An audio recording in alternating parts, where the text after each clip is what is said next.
Ready. All right, welcome to the January 21st, 2026 meeting of the Parks Advisory Committee. We're going to go ahead and start with roll call in a second.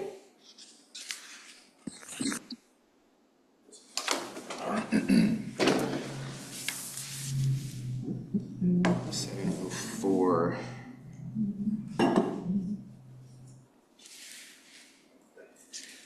All right, good evening, everybody. Frank Stevens. Here. Shelley Reynolds. Here. Tristan Jones. Here. Jerry Winters. Here. Rob Cantrell. Here. Jim Hill. Here. Woodrow Terrell. Here. Tiffany Long. Here. And Victoria is absent. All right, we will move on to item number 2, review and approve the November 19th, 2025 meeting minutes. Everybody get a chance to look over those. I'll admit it's long and I did not read it word for word. Did anybody notice any errors or anything they want to add? Yeah, this is Sherry. I have something that needs to be changed. Go ahead. Okay, so as I'm looking at them and they're numbered, I'd say page 2. At least I think they're numbered, right? At the bottom of page 2 says questions and comments were addressed regarding the previous bridge being removed 5 years ago due to safety concerns. Pieces of metal jutting out near the bridge where a fence had been removed, posing a safety hazard. That line, pieces of metal jutting out, that is incorrect. Those pieces of metal jutting out had nothing to do with the bridge. They had to do with the upper part of the trail in 3 different parts where Jonah's crew had put in fencing. Yep, and it's not really near the bridge either.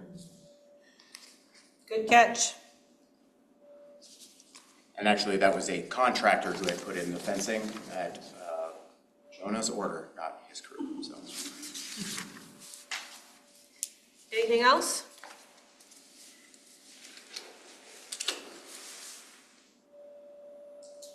All right. Does somebody want to? I would make the motion we approve November 19, 2025 minutes. Second. All right. Frank? It has to say as amended. As amended. Thanks. All There was right. another, if you looked at page 2, there was another, or page 3, it looks like someone did a correction already. Yeah. The colors are corrections, is what we're being told, the red, and there was blue in here too, I noticed. But do you know what that pertains to, Jonah? I can ask Aaliyah about that. She hasn't mentioned that to me, but it's possible that those are things that she herself has caught after the transcription service has provided the minutes to her, and that could be that she is reading them along with the video and then finding things that are either inaudible and hoping people will see them and say, oh, I said this, actually, but I can confirm that. So. Well, we have a motion to approve the minutes as amended and seconded by Jim. All in favor? Aye. Aye. Aye. Any opposed? All right, that passes. We're gonna go on to item number 4, public to be heard on non-agenda items. Comments need to be limited to 5 minutes. 3 minutes. No, communication from staff. Oh, just kidding. We're gonna do number 3 first. All right. Communication from staff. I mean, we can do public comment first. Go ahead. All right, well, I mean, I don't have a ton of stuff to report since our meeting in November. I hope everyone had a good holiday season. It was like all of the holidays, most of the holidays, I guess. It was the first week of December was really good. I hope you all enjoyed Windy Wonderland or parts of it. And the parks workers contributed their annual effort to installing a bunch of festive decorations and lights and wreaths and garland around downtown. And of course, the tree lighting ceremony on Sunday, the 7th of December, was enjoyed, and luckily there was some pretty mild weather. We have been kind of reviewing the need to hopefully budget for and hopefully have approved some like more robust like commercial grade Christmas tree lights. And so that's, you know, something that is going to be a little bit bigger and better than just like a couple $100 of Amazon sort of lights. And we're also looking at ways to kind of I don't know, make a facade of a bigger tree with like sort of a wire cage that is like tree shaped around the tree that we can really like load up with lights. It's also going to be kind of more sturdy in the wind, so with that many lights. So I think we're making plans to go bigger next year. So anyway, the mild weather that we had for the tree lighting ceremony didn't last long. As I'm sure you all noticed, we had a couple of atmospheric river events in the month of December, which was pretty exciting. It was actually like record amount of rainfall for the month of December. And the rivers got to, I heard, near 40-year high levels. Yeah, so that really put the structural integrity of the new footbridge at Sharon Nesbitt Heritage Park to the test pretty much immediately after it was installed. But yeah, the thing is sturdy, and aside from one like piece of electrical conduit that was exposed and kind of damaged by like flood debris, and a bunch of landscape plants that got washed away and then had to be replanted. There really was not any real damage. So if that is the highest water that we've seen in 40 years, then hopefully that means the thing will be there for a long time. And there was, in between the rainstorms in December, we continued the holiday festivities downtown. And on Sunday, December 14th, for the first time ever, the city was proud to host the Gresham Chabad Jewish Center at Mayor Square Park for a celebration of the first night of Hanukkah. Towards the end of December and the first week of the new year, things were actually, as they tend to be, pretty slow in Troutdale parks, as many city staff were taking time off to spend the holidays with their friends and loved ones. Of course, we continued making the rounds and keeping the lights on with the minimal staffing level. I myself spent a lot of time working on budgetary preparations that have been, like we're really working on proposed budgets this week, which is why, that's an urgent agenda item tonight. I've also been putting a lot of work into a grant application for another project, which I will discuss in greater detail as we get into our capital projects discussion. But that is nearing the finish line as well, and it's a lot of work has gone into that. It's exciting. So more details about that in a little bit. But yeah, that was the holiday season in Troutdale Parks. Things are still kind of behind schedule and more behind schedule since our last meeting with the construction down at Sharon Nesbitt Park. But they are moving along. They're working on putting in the swing barrier gate, emergency access gate over off of 257th Way. And you've probably noticed that the wooden play features were installed since our last meeting. So yeah, that's exciting. Those are pretty cool looking. There's still delays with the surfacing install, but they're getting closer to doing that. So I think we'll probably see that here pretty soon. I'm not going to put a date on it. So, that's what's been going on in the last 6 weeks or so. Jonah, can we ask questions now or not?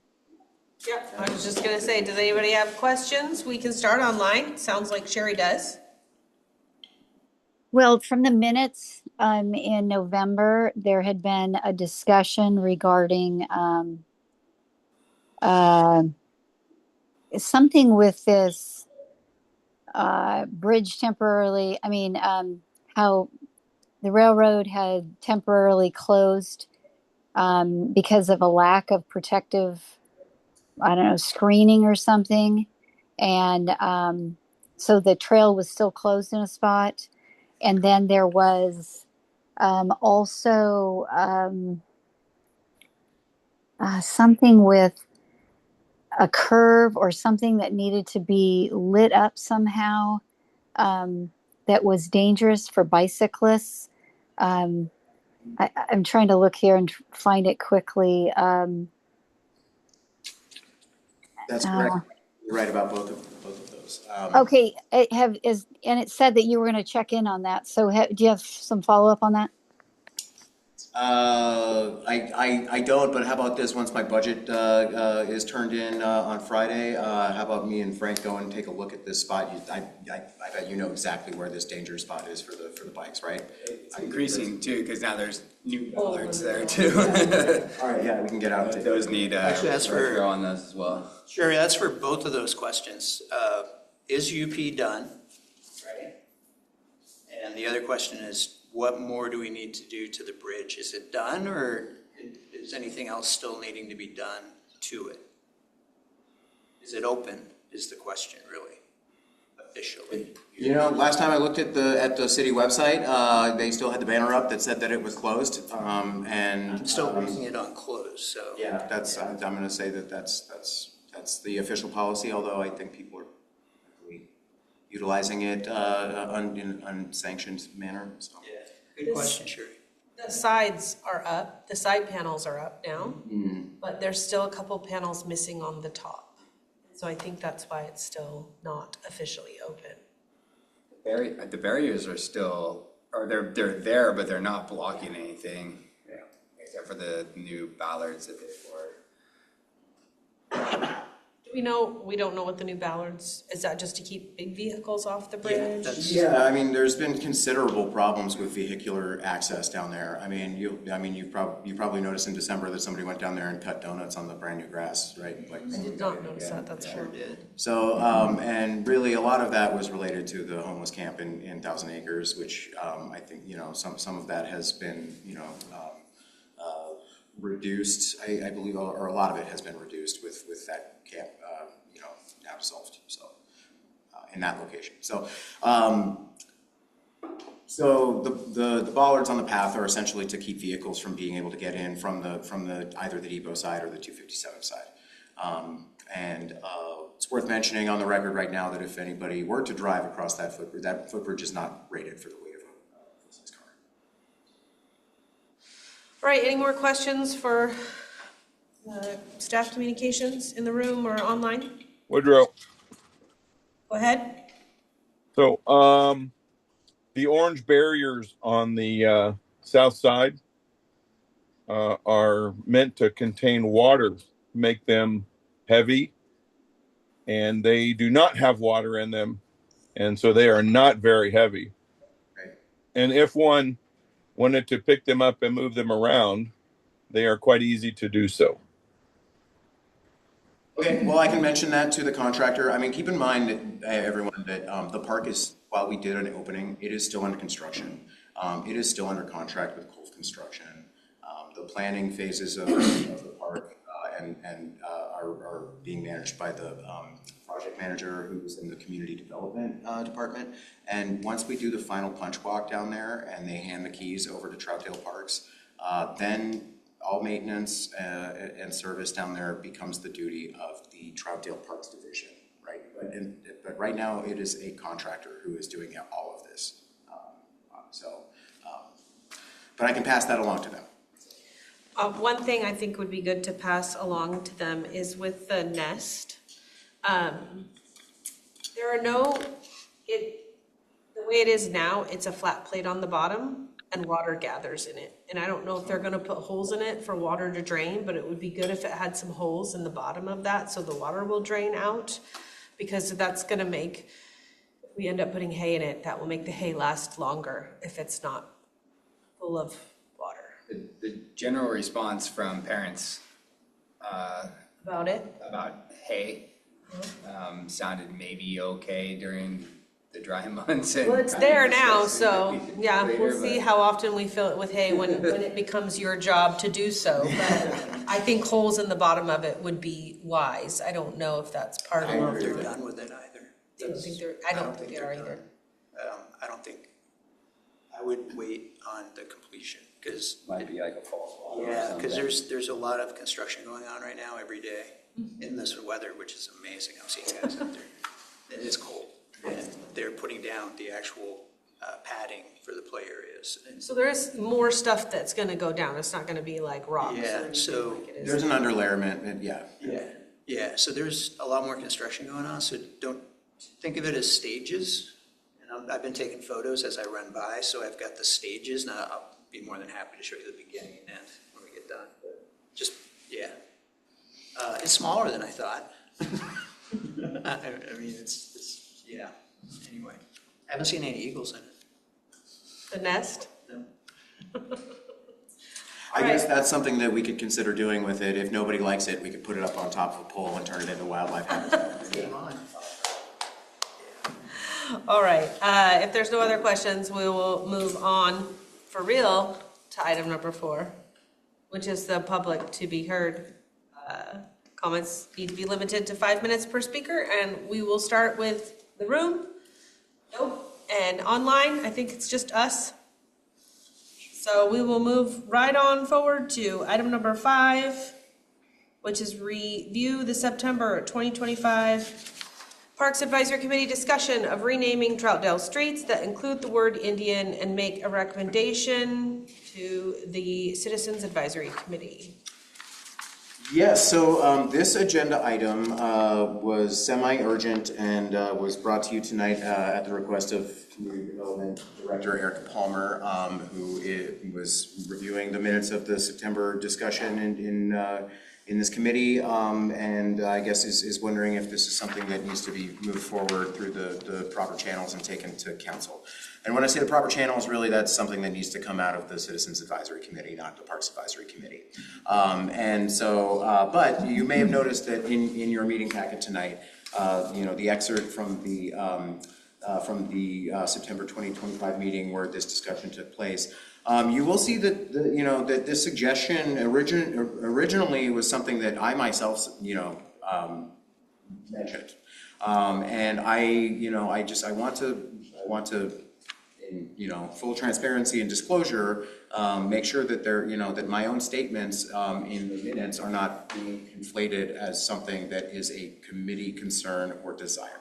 So while Director Palmer is wondering what the committee wants to do with this from these minutes, I just want to say that I have no dog in the race, and it is entirely up to you all now to make whatever decision you make to move forward or not move forward with that. And should you decide to move forward with it, really the most appropriate course of action would be for the members of the Parks Advisory Committee who also sit on the Citizens Advisory Committee to bring that to CAC. There you go. Do with that what you will. Let's see if somebody's hand's raised because I went off Zoom. Hold on 1 second. Sherry's hand is raised. Okay, go ahead, Sherry.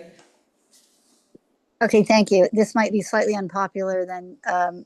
Sorry, I don't mean any offense, but I just first feel like this idea of renaming the streets, it might be a solution looking for a problem. And I would say that right now we don't have a problem. But putting this forward might actually cause more problems. So for like nearly 40 years while these streets have existed, there haven't been any complaints regarding these street names. In fact, I don't believe we've even looked at a person or the people that were naming any of these streets and their intentions behind them. So also, I'm not sure if you guys realize this, but to rename streets, there's a cost to both the city and the residents living on the streets. And since we haven't talked to anybody about it, it seems like that might be an issue. If you're unaware, it's not just the cost of letterhead. It would be even paying for 2 title searches when the house is going to be sold, which is, something to consider. And then also, I'm not sure how long back it was, but Cherry Park, the post office street, was renamed. And there were a lot of problems related to that. In fact, I think there was even mail delivery issues for a while. And there was a possible lawsuit being considered against the city. And I'd say the infamous old historic highway is also known as Crown Point Highway. And you will see that I believe the county still refers to it as Crown Point, even though it's been named something different for tons and tons of years. So, yeah, I think right now under the budget crunch that we're suffering in Troutdale, well, and around the state and stuff, I just don't think it's reasonable to think about this change now. So that's my 2 cents. Thank you, Sherry. Woodrow?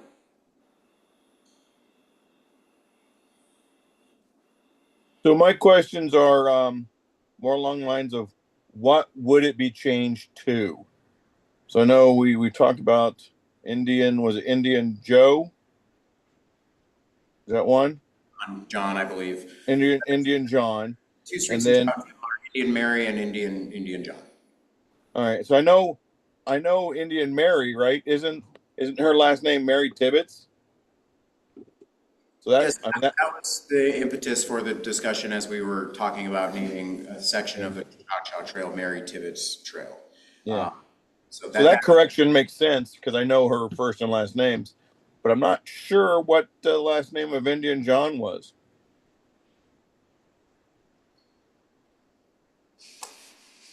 Which is why I said we didn't even look into the consideration of who came up with and how they came up with these names. It's just like it's a little bit going half cocked. Well, I mean, I would say it's not even a quarter or an eighth of the way cocked. It is very, very much in the baby stages of even being a discussion. So of course there is not, I don't think there, nobody has gotten as far as, what an alternative name would be, let alone whether this is even happening. So I mean, you're absolutely right. This is the first time anybody has said, what would we change it to? So, yeah, there's by no means a complete plan in place. Okay. So do we want to, is somebody on the historical committee, do they have a suggestion, or is there any skin in their game where they've done the research? Or I remember Edgefield had a presentation where they discussed his relatives, but I still can't remember his name.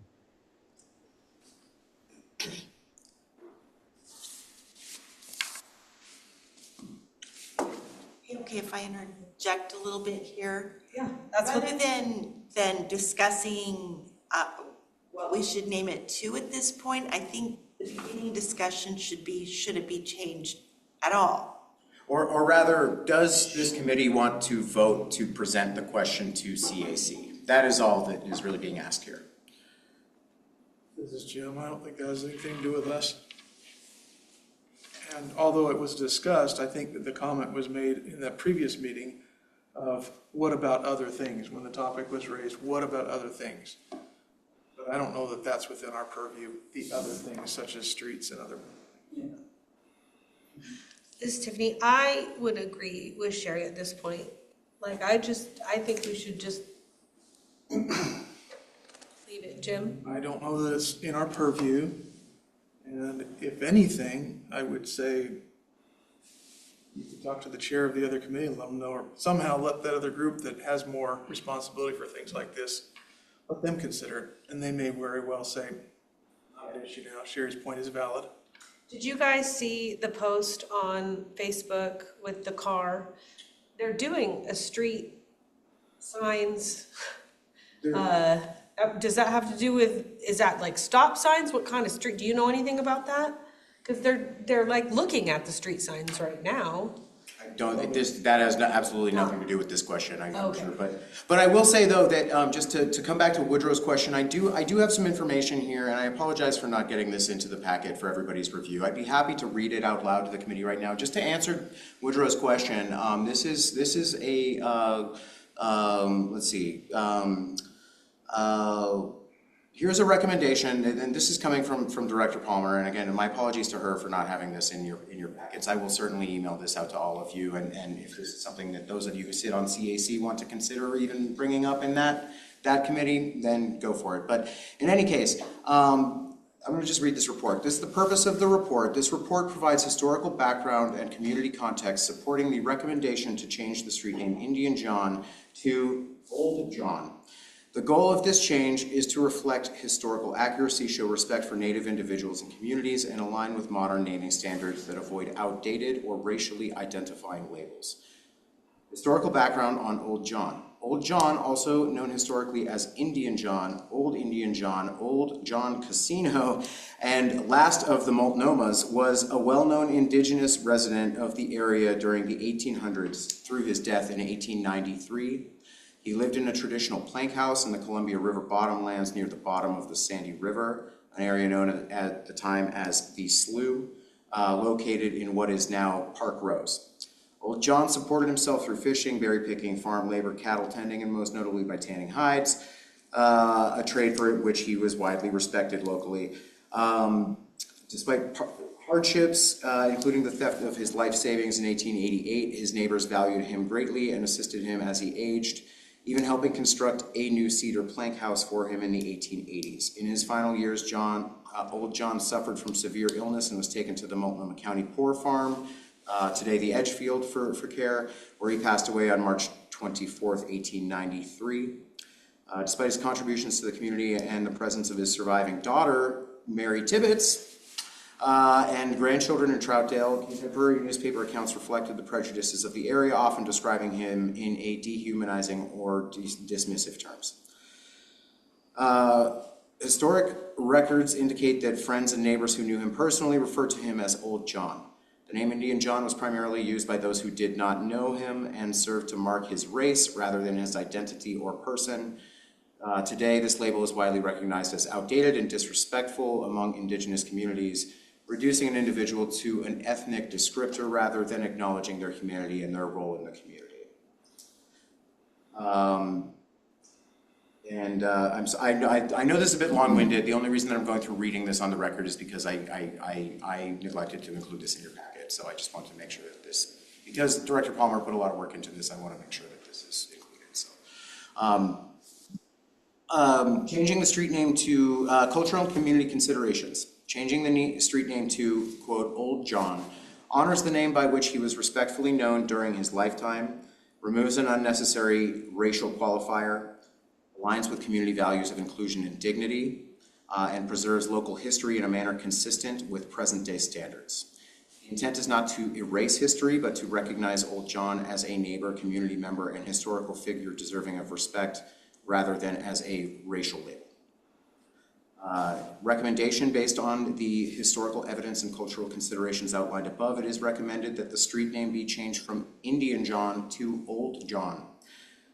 This change appropriately reflects how he was known within the community and supports the city's commitment to respectful, accurate historical recognition.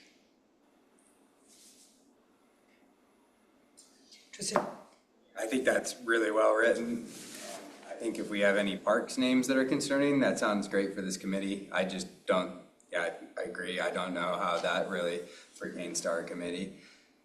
But if we do have a possibly outdated park names lurking anywhere, I think that we could address those.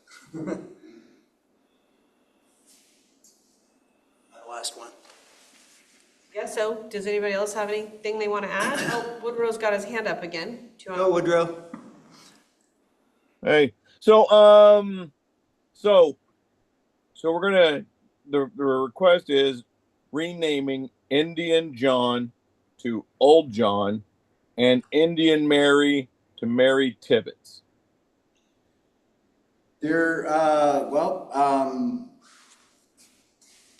I don't see included any information on Mary Tibbetts here, so that would be, I guess, a separate question. But at this report that Director Palmer wrote, I mean, is likely more easily produced for Mary Tibbetts, who I believe we all have a lot more information on already, right?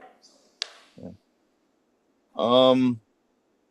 So does anybody in the room have any information about the historical district that they're working on downtown? Jim? Okay. Is this coming from CAC or is it coming from planning? Go to CAC. Yeah. Because that's the right place for it. If I can jump in, Woodrow, could you step away from the naming for a second and let's focus on, is this a parks issue? And should it be forwarded to either CAC or, which I think it's either CAC or historical, in which order, I don't really think it matters.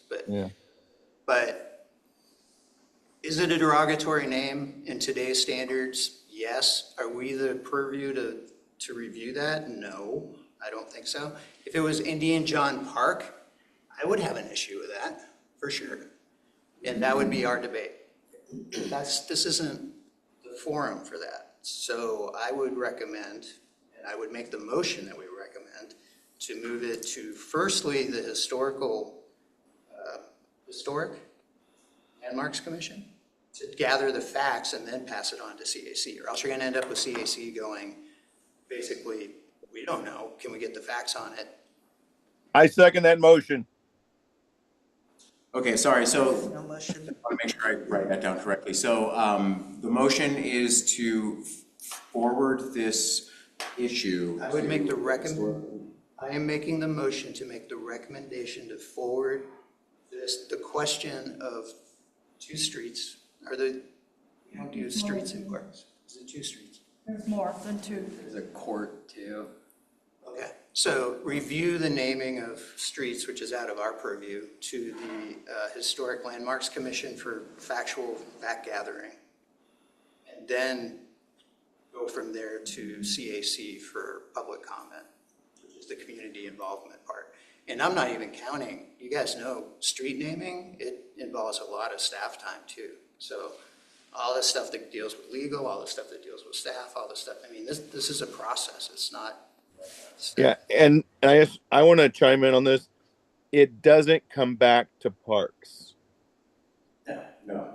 So it goes to the history place, and then history place makes a recommendation either straight to the city.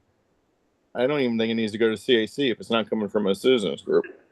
It'll need to go to CAC. I think it's only our job to figure out that it doesn't belong here. I would agree with that. I think that it's up to CAC to debate the question of whether this is something that warrants the amount of staff time and costs. And it really, I think you all summarized it quite well. And if I could just make a quick recommendation to CAC members who might hear this in the future, do not underestimate the cost of those name changes to the residents living on the street. They not only have to change 2 title searches, but they have to change all of their ID, their registrations, their pass, everything has to be changed to reflect the new name. And it is a costly process. So I would strongly encourage whatever committee is doing it, that they engage the citizens that are part of that street or residing on that street. That's part of the process, so. As it should be, a very worthy consideration. So no, yeah, I think everyone is in agreement with that. All right, so if there's a motion and we had a second, does that Can I speak? public comment on this? That's up to you, Chair. Open this to public comment really quick because we have somebody in the room. My name is Shirley Prickett. I live at, 2617 Southwest Indian John Place. There are actually an Indian John Avenue, an Indian John Mary, and there's another Indian John Mary somewhere in the city. The cost would be irreparable. I mean, to the city, just to change a sign costs the taxpayers. The process costs the taxpayers. Then you have to get a new passport, new registration, new driver's license. I have to change all my banking information, everything that goes with my financial stuff, as well as my mailing stuff. We already get mail that doesn't belong to us. So I need to know where my mail's going. I mean, and I understand it's not politically correct, but the cost is not fair to the people. And we were never even notified, and would probably never be notified that this was going to happen. Thank you so much for sharing. Thank you. I don't think anything's happening yet. It's No. not even a. I understand that. Yeah. Absolutely would be notified and invited to the process. And this is, and I just want to clarify that this is nowhere near close to happening anytime soon, if at all. So no concerns there. And yeah, so. I just want to make sure. Right, this is Shelley. I move that the Parks Advisory Committee defer this to a more appropriate venue. So Frank already. Motion on the floor. I wrote down his whole motion, yeah. So the motion was already presented that I gave. We move it. If you want to make an amendment to it, we can do that. And I believe Woodrow seconded the first, and I'm sorry, Shelley, I just want to make sure we That's okay. clear the. Or discussion, or, I mean, and I can amend it. Yours is very concise, though. I like that. Yeah, so if you want to shorten it just to pass it on to a specific committee, I would agree to that, but just say Does that defer. mean I don't know that, pass on Erica's information? Because I would love for that to just be passed on. That absolutely will be. And community development is very involved in CAC, as you know. So that should, I'm, you will, if that goes any further, I'm sure Erica will be involved. Just saying defer just leaves an open end. So It do doesn't tell we, them. do we vote on that? All in favor of that? The motion to pass it to, first, the Historic Landmarks Commission, who will produce a report for CAC at their request. At the request of CAC. At the request of CAC. I can live with that. So, I guess my argument there is if we're deciding that it's not our purview, it's not for us to say who should be hearing it either. good point. I guess I just Aware of- feel like, I feel like if we're saying that isn't our job, it's not fair to us to tell somebody else it's your job. Okay, I can Could go. we ask if it's their job? That's where the He did say recommendation- recommend. Yeah. Recommend. I'm not saying Yes, tell, I'm saying recommend. recommend. So that's Fair a- enough. So that's Fair a enough. discussion, not an actual order.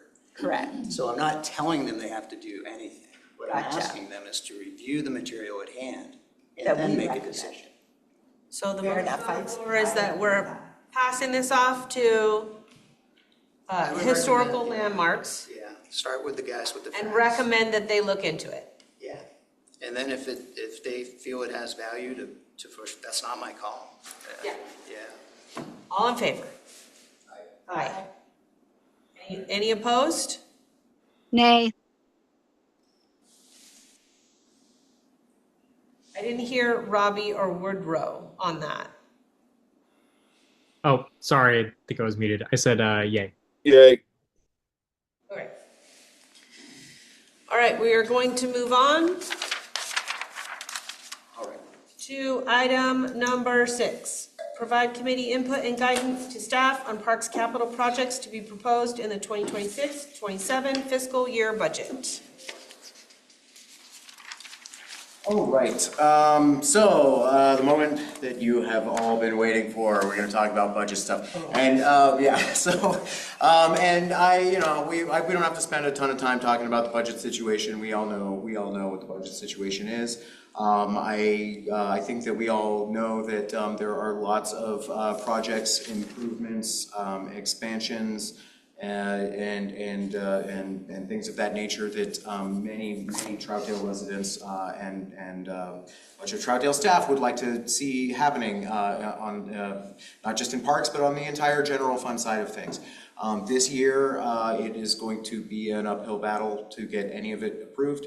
As I mentioned in the November meeting, I gave you all some homework, to take a look at the Parks Master Plan and the CIP. If there's anything in there that looks like something that is a high priority for this committee that you would like to go on record as saying, this is something that even though we, have a tight budget, we need to see some movement on, or we strongly, recommend that there be some movement on. So, I guess, I'm prepared to discuss, the capital projects that are priorities for public works, on the park side. And I'm also, as I alluded to in my communication from staff, I'm also, I've also got one that I think is very exciting that is two-thirds grant funded if we're successful with it. So, so in any case, I'd be happy to, just kind of run down that list, or if you would first prefer to let me know what if there's anything that you found in the master plan or in the CIP that is, a priority for you, then I will accept feedback. So, should I do my stuff We're first? gonna start with him. Okay, go ahead, yeah, you run down yours first. All right, sounds good. Well, I guess first I want to start with a question for you all, following up on something that was a high priority in the previous budget proposal and approval process for this committee, and some of you were here for that, and some of you were not. But prior to last year's budget approval process, the committee had discussed really wanting to prioritize commissioning some public pieces of sculpture arts to put in. Originally, we had discussed the Confluence site, now Sharon Nesbitt Park, as the location for that. There had also been discussion about a mural being commissioned for the reservoir that's next to Imagination Station. I did ask the Public Works Superintendent David Schaefer about that, and similar to the discussion around unforeseen costs around changing a street name, he did remind me that painting a mural on the side of a reservoir then does involve increased costs with exterior care. It's not as easy to just pressure wash the outside of the thing or get it repainted every few years when you need to if there's a mural on it. So while that would be really cool, it does increase costs a little bit on the public works water side of things eventually. But so I'm not saying no to that if that's something that people really want to see, and neither is David. He's, but if that is something that, there's a strong desire to see happen. So I guess I wanted to ask you all for some feedback on that. Is that something that is still a high priority for this committee? And originally we weren't talking about a huge amount of money. I had plugged a placeholder number of $20,000 into the budget for commissioning some art, if that is still a priority of the BAC. This is Robbie. I would say that it's a priority of mine. That was an idea that Zach and I really were behind, and were discussing pretty heavily when he was the president and I was the vice president. So I definitely would like to see that forward and just continue that. The 20,000 number was a little bit eye-popping. I was like, well, that's kind of a lot. So I feel like my assumption is that we'd be able to get a decent amount of art with that. Another idea is that when I lived in Fairview and I was on the Fairview Community Engagement Committee, if anybody's familiar with Fairview, you're able to go on that path behind the Target, and then that leads to those two little lakes back there. On that path, you go underneath a bridge with an underpass, and it was a big, big blank wall. When I was on the Community Engagement Committee, we ended up basically turning that into a community-centered event, to where instead of paying money for an artist and worrying about the initial upkeep, they basically painted the whole thing gray and then invited all the community and schools, and they had classes come out on a field trip, and everybody got to contribute to this really awesome mural. And then they just found a talented artist and had them paint a really beautiful kind of overlay of Mount Hood across the top. So I think that could be an idea worth exploring, especially if we're, looking for a cost conservative measure without sacrificing that kind of aspect of the art. Totally recognizing the upkeep of that and the future upkeep, but as far as getting it started, I think that's an idea that we could keep in our back pocket. Excellent. Okay. I would say that, yeah, the cost of a mural is much less than a commissioned piece of bronze sculpture or something like that. I mean, a commissioned piece of sculpture art could cost a lot more than $20,000 depending on who you're buying it from. So, but yeah, murals are generally cheaper and faster.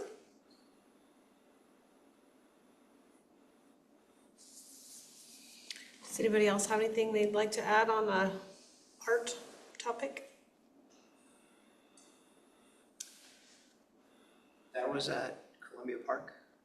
No, those were just two examples of some public art and parks that we had discussed. Originally, what the original idea that Robbie and Zach had brought forward was talking about a piece of like kinetic wind-driven art at Sharon Nesbitt Park. Now, I will say that if there is a sculpture artist that, you know, makes that kind of art, they might be extremely interested in that site, given how windy it is. They might be like, oh, heck yes, I want my art out there. It's gonna, you know, that's like the perfect place for my stuff, you know? Yeah, So they might really be interested in that. Power of the lights. I was just thinking the same thing. Get out of my head. Yeah. So, Do you call windmill rural art? Yeah. This is Frank. Following on Robbie, I love those ideas. In fact, that's kind of the thing we're looking at, the graffiti on the railroad bridge at Sharon Nesbitt and going, hey, how can we do this cheap with just... Yeah, same thing. Yeah, in fact, I just purchased 20 gallons for $1 a piece from the Metro shutdown. So I got 20 gallons of flat brown, mudslide brown to cover up graffiti. So it creates that blank space that you were talking about potentially. Yeah, I think we could do it for a lot less than 20,000. I think that's a great idea, but I think we could probably work some other things in there for sure. I don't know, I mean, I'm not going into the weeds on this. I just love the idea, and then around the city as I travel around, and I love that spot in Fairview. I go that route all the time, so. Yeah, I think we have a couple of spots like that. I mean, the water tower, which could use some work, the water tower up by CP, and then you've got some other areas all around the city that we could pick and choose, so. Not to mention street art, don't forget street art as well, so. Yeah, as they go into the parks, so that's an option too. Yeah, this is Robbie. Just following up on that, another thing that I see a lot of potential for here in Troutdale is that it was completed right after I left the community engagement committee in Fairview, but one of the like the mayor or somebody had visited Boise, Idaho, and in Boise they have all of their utility boxes and all the power boxes and everything like that. They got individual artists who basically signed up and they said, here's an electricity box or a utility box. You can go ahead and paint the whole thing. So there's precedence for Fairview communicating with PGE and the utilities and everything like that to have little tiny pieces of art all throughout the city. Because think about all the little neighborhood streets with all those little ugly gray boxes and things like that. Those don't have to be ugly and gray. There is, you know, like I said, precedence for that happening. So that's something that we could keep in our back pocket too. And that was literally free. They basically said, hey, we've got X amount of utility boxes and electricity boxes. Sign up and you get one. You know, you get to make it your own, make your own art style. It had to get approved by the city first, but it's really awesome. If you go around Fairview, I think you'll notice that. Yeah, great ideas. Yeah, I don't know if you guys have ever been to Poets Beach. This is Frank, by the way. Poets Beach down in Portland was a Indigenous American recognition site. And they actually engraved middle schoolers' inputs on how they felt about the river in the native languages along the river rocks. So it was engraved into the rocks as you walk down to the beach. And I can't help but look at the Chop Chop Trail and see the stones down at Sharon Nesbitt and see the possibilities for that type of artwork as well. So, yeah, like you said, it's lots of options there. Thanks, Robbie. Just, you know, not to tip my hand or staff's hand too much, but, you know, sometimes, and especially in a year like this when we know that, you know, there are going to be cuts made. Just a reminder that the way that municipal budgeting and budget reporting, you know, works is that we are essentially giving top end estimates of what we think things are going to cost. I'm not saying that we're going to run out and spend $20,000. It's just giving us up to that limit to work with on something. And if we say it's less than that, you know, especially on the capital side, then we are locked into that amount. And given that cuts are going to be made, through the budget approval process. It's up to you if you want, to advise me to reduce that to a lower number. However, I would tend to, err on the side of just letting the budget committee do that. And again, if any of these things that we discussed tonight are things that you strongly prioritize being funded in Troutdale in the next fiscal year, you may have to show up and fight for them in the budget committee approval process. That would, that's up to you to decide if that's something you want to do, these things or not. This is Shelley. Another thought or path to look at would be, I'm assuming the high school still has art classes, that having some of the art students put together a proposal and providing them a platform to display their talents. And I say that because what it might mean is we see a little less vandalism on that art if they know that it's done by fellow students or something. But I do think that it would be a very uplifting way for the students to show their talents and creativity. That's an excellent idea. I really like that idea a lot, and I think that that's something that we should loop Carol Allen into, given that she's connected to Reynolds and can be a liaison for us at Reynolds High School. Okay. I guess. All right. Sorry if this is a little bit of a loose format or improvisational format on this, but. There are a few things on this list that I really want to get your feedback from, especially given that I have to turn in my proposed budget worksheets essentially by the end of the day tomorrow. So another one that was cut last year that there is still a need that has not gone away is the Imagination Station surface rehabilitation. We did some patchwork on it last summer that filled the worst of the potholes. Certainly we can make another pass at that again this summer. Sooner or later it is going to get to a point where it is, the block of Swiss cheese is all holes and no cheese. And so this is something that we are going to have to figure out a solution for, if not last year, then this year, if not this year, then next year or the one after that. It's really, it's something that is going to continue to be discussed in budget approval processes because it must be. So, and I have not solicited another estimate for how much that costs this year. As I've done that the last couple of years, I started to get the sense that I was beginning to burn bridges with my recreation equipment vendors, asking them year over year to produce estimates, and I feel like I started to get the impression that they felt like we were not serious. So I did not request an updated quote for any of them this year. But the last year when I did request quotes, that it was in the neighborhood of $200,000, and that's what I'm budgeting for it. And if you'll recall, that number was reduced to $50,000 during budget approval last year. And I recommended to the budget committee that we just go ahead and cut the entire thing because I did not feel like $50,000 was going to get us there. I did not feel comfortable spending $50,000 on a solution that was not a solution. So, in any case, I guess I would ask your advice on that. Is that something that I should include? That is a big eye-popping number that nobody is going to like to look at this year. I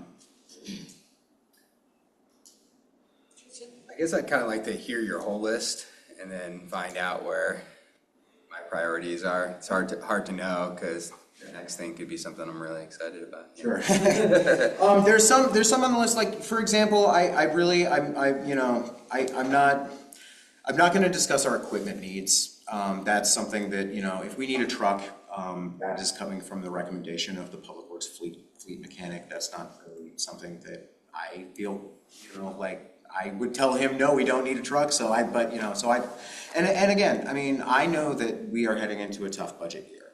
It is my job to present the needs of the division, and let the committees and electeds make a decision about it beyond that. So I'm not preemptively cutting the things that I believe the Parks Division needs, just because it's a tough budget year. They can make the cuts. So and that's fine. That's that's okay. In any case, okay. So we'll talk about another one that is a big number that I think I've already heard a great deal of community feedback about this. I'm sure you all have as well, even experienced this yourself. And we anticipated this need during the construction of Sharon Nesbitt Park, and made the decision to stub out utilities there in a location where we could install a prefabricated restroom. One of the most frequent pieces of feedback I've heard about the new park is, where is the bathroom? And so I am hoping to see approval for $100,000 for a prefabricated bathroom to be installed on the stubs that we put in the ground out there.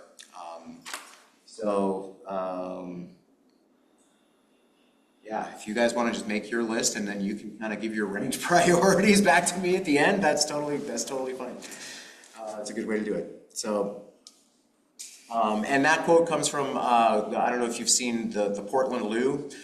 That's a locally produced prefabricated restroom unit that is extremely sturdy, extremely vandalism resistant. Is designed to keep people from camping inside of it, so yeah, it's a good product. It's an expensive product. We could likely get another prefab restroom for maybe a little bit less than that. I don't think we could get one for less than $80,000. So do you have in mind, if you don't get that, do you have in mind I know you have a porta potty budget. I have porta potties we have at Mayor Square and the one we have up at Sunrise. So are you making your porta potty budget more if they don't, will there be a porta potty down there if we don't get a Portland Loo? Hopefully, yes. I do have a backup line item in my materials and services budget under the rents and leases line item for more money for a Porto rental at the new park. So, and there's a little asterisk next to that says if no funding for a bathroom on the capital page. So, yeah. So that's Plan B. So.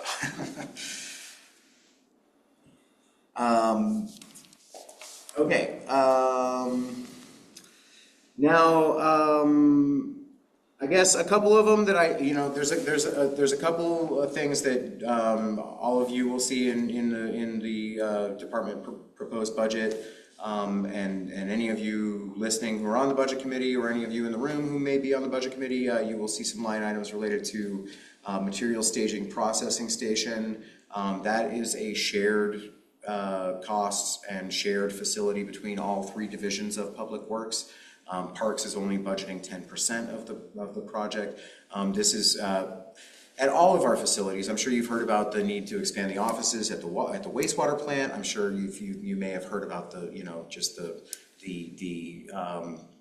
complete lack of any available parking at the Public Works building. So all of us are kind of reaching the limits of where we can store things and vehicles and people. And so we have been looking into and a couple of different options for some equipment and dry storage facilities where all three divisions of Public Works can essentially just park stuff that we don't need for certain parts of the year.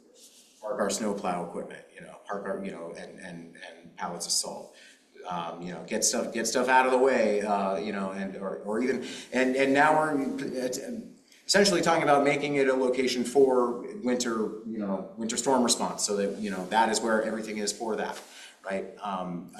Primarily, among other things.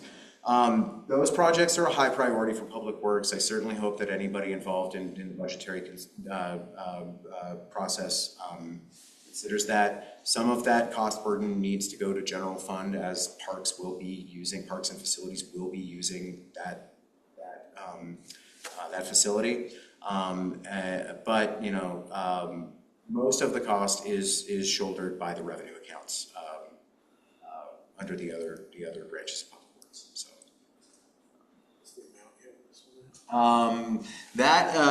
So for equipment dry storage, I've been instructed to budget, because again, I'm not the project manager on this. This is in Public Works Engineering.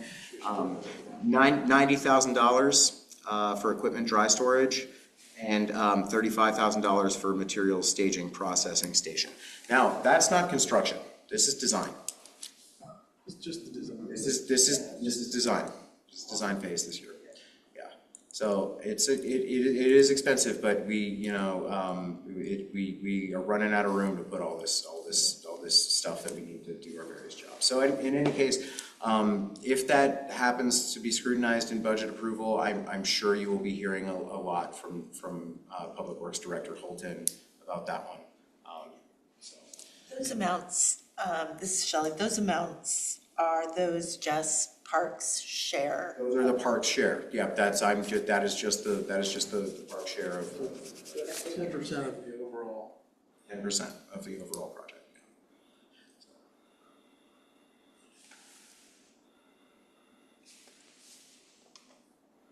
Now, okay. Another item that was cut last year that I just wanted people to, be thinking about is the ADA Imagination Way, Columbia Park improvements that were canceled. I don't think that this is even going to be included in the budget this year, because it is a high dollar amount, big ticket item that has kind of been determined as not as high priority as some other things. However, just don't forget about that one. It is something that should happen eventually. We did phase one of the project of the concrete improvements out there. And should we ever be looking at redoing the surface at Imagination Station, that would be a really excellent time to be, incorporating and planning for the design of what the concrete is going to be like, or doing those things together would probably be, the most cost savings. So anyway, I don't want that one to disappear entirely. All right. Skate park. Anybody want to talk about a skate park? Yeah. First. Well, skate park is a very high priority for me, raising a young boy who needs an outlet for sure. And as I've met more families with young children, and I tell them I'm on this committee, they all ask about the skate park. It's clearly something that a lot of the young families in Troutdale are really both excited, frustrated, and impatient about, I think when we talk about like vandalism and talking about, like some of the motorized vandalism that happens in our parks, it's really hard to get mad at kids for doing stupid stuff like that when there's not a skate park in town, or there's not outlets for those sorts of activities in a safe and controlled setting. And my personal experience with skate parks, when my small town that I grew up in got a skate park, it was life-changing for so many kids. And so many kids that were having a really, really hard time got, found a community, found support and inspiration. And I can think of kids that, I thought were going to end up in jail, and now they're just, really good members of the community, Some of them even work for the city there, so, and I think those sort of things are really important. And we have a lot of really nice parks that have a grass field, have like tennis courts, have playground equipment. We don't really have anything that answers that need. So that would be my my feelings on the skate park. Money really well spent. This is Jim. I also have heard members of the community who are interested in a skate park and feel it's a need. I've heard also dissenting views about the location that's been proposed related to the safety there right along that busy road.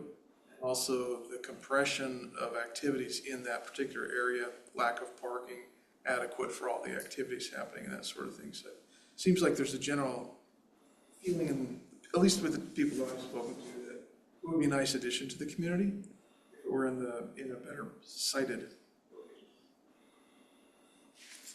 Thank you both. Yeah, both of those are excellent pieces of feedback, and it's an interesting story arc. This whole discussion about the skate park, and it got so far. It got into the budget. It got for no small amount of money. I mean,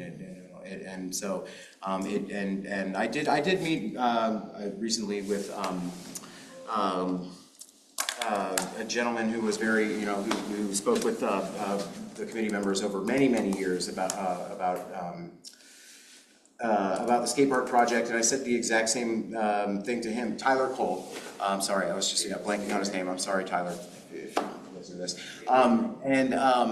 Yeah, I was telling the same thing to him, that the story arc of how this thing got almost there is and then didn't happen is really impressive. So again, the same thing with the ADA improvements.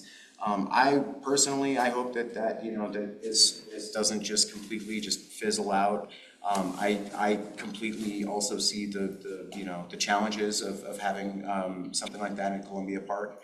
And Tristan and I have very similar experiences, and I mean, I lived in a town where, things like that were like a necessary outlet that, me and my friends went to when we could have been doing a lot worse. So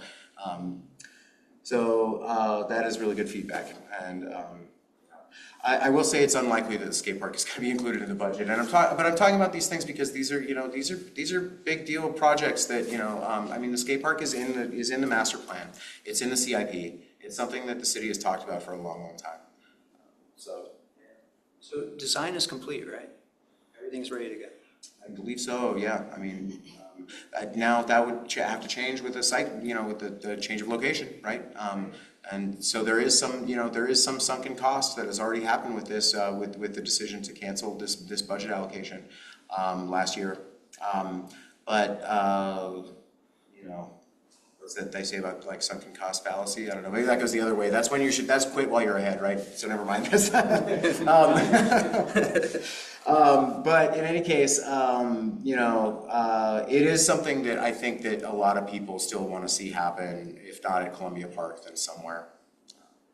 And also talking to Tyler in the past, he mentioned kind of interesting idea of having these micro skate parks in different areas that are they don't have to be giant and extravagant, but they can be a place designated for that sort of active activities that might have less barriers than a really big skate park. Not to say that we shouldn't have a really big skate park, but maybe as an interim solution, but a permanent solution to having access, a couple different parks spread out so different neighborhoods could walk or ride their bike or skate to somewhere where they could, have a good time on something pretty simple, that doesn't have to be a giant extravagant skate park to meet that need all the time. So yeah, he had some really good ideas about about utilizing just he was talking about the approaching Reynolds about the tennis courts on the corner there that are fenced in, that he says he's never seen anybody using. I don't know, but I mean that's a creative solution, a smaller scale solution, and a placeholder perhaps. In any case, as I said, I don't think that this is likely to be something that you'll see in the proposed budget this year, but it's something that I hope does not disappear completely from the longer term conversation than just this budgetary challenges we're currently facing. So, is it okay if I move on from the skate park? I didn't want to say nothing about it, and I did want to solicit y'all's feedback about that. Thank you. I would say another really high priority one for parks, for a lot of people that I talk to. I think, I think Sherry might agree with this. The Beaver Creek Canyon repairs allocation. I made the decision to, that one was not cut last year, but I made the decision to do some of the work that I had planned on using Trail Keepers of Oregon for. I decided to do that in-house, and we've already started. We've replaced close to 1/3 of the boardwalk in-house. Our awesome facilities tech, Jonathan Villalobos, is leading that project and crushing it. When the weather gets better, we'll pick that one back up and keep going with it. But there's still a lot of work to be done on Beaver Creek trails, and I think if we're moving towards we are moving towards the bridge, and so I think that we should also be simultaneously looking at incremental improvement of the trails leading to and around the bridge. I would love to have Trail Keepers work out there again. I'm planning on proposing the same $40,000 renewed again for 26, 27 for Beaver Creek trails.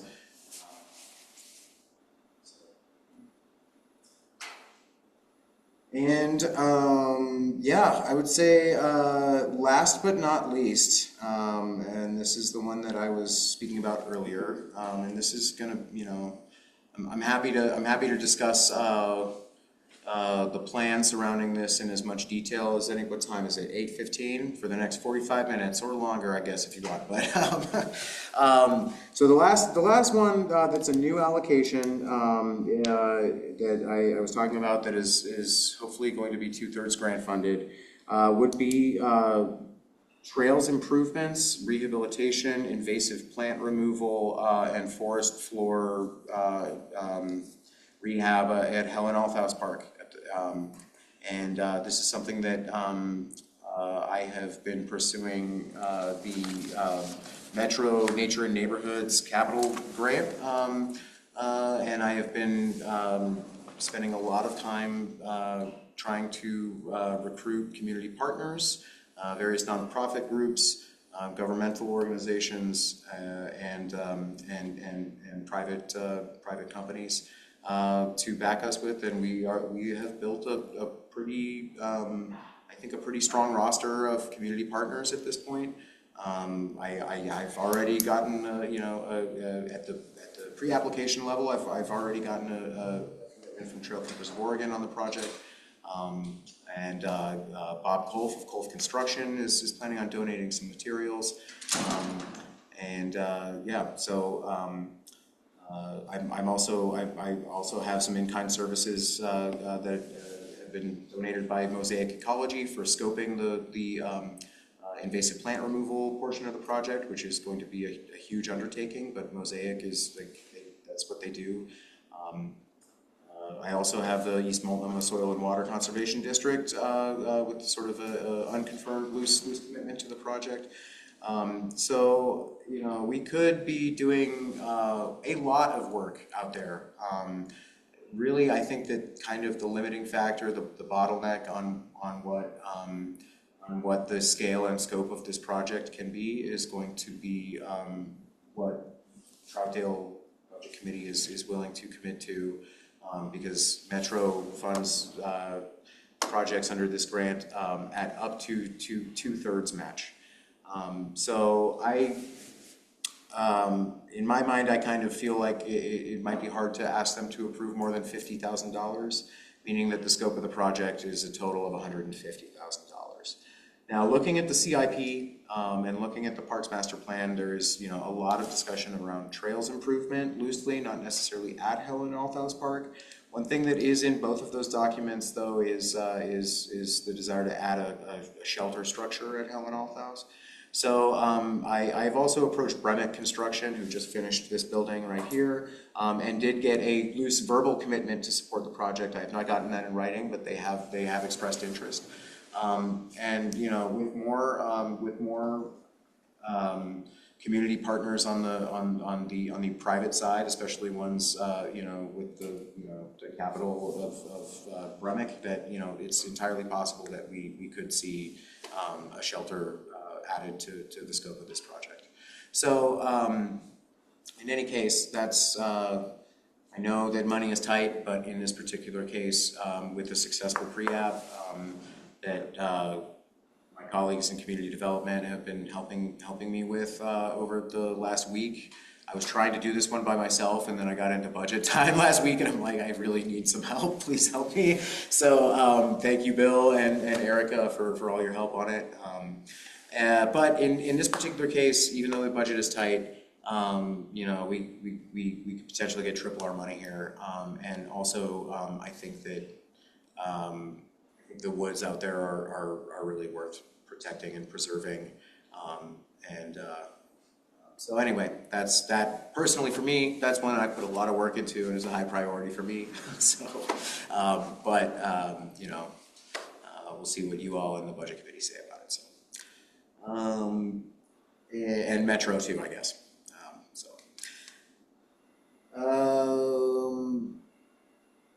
The bridge is moving forward. I don't think we really even need to talk about that. This committee has spent so much time talking about the bridge, and that one's chugging along, and is, you know, really the lion's share of the parks capital budget this year. So anyway, that I think is aside from equipment stuff, that's everything that I'm budgeting for on the park side this year on the capital page.